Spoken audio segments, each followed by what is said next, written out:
المقام على الأراضي القطرية. حامد حمدان بلغ مجلس إدارة نادي بتروجيت إن هم ما يتكلموش في أي عروض ولا في أي حاجة إلا بعد كأس العرب.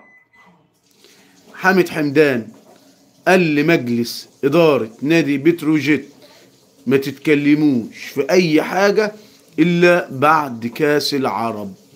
ده كلام موثوق منه بنسبة 1,000,000%. حامد حمدان أبلغ مجلس إدارة نادي بتروجيت بعدم الحديث مع أي نادي عن أي عروض إلا بعد انتهاء كأس العرب. الغلطة هنا غلطة مين؟ غلطة النادي الأهلي والزمالك. الزمالك مخلص مع حامد حمدان ومتفق معاه على 20 مليون جنيه.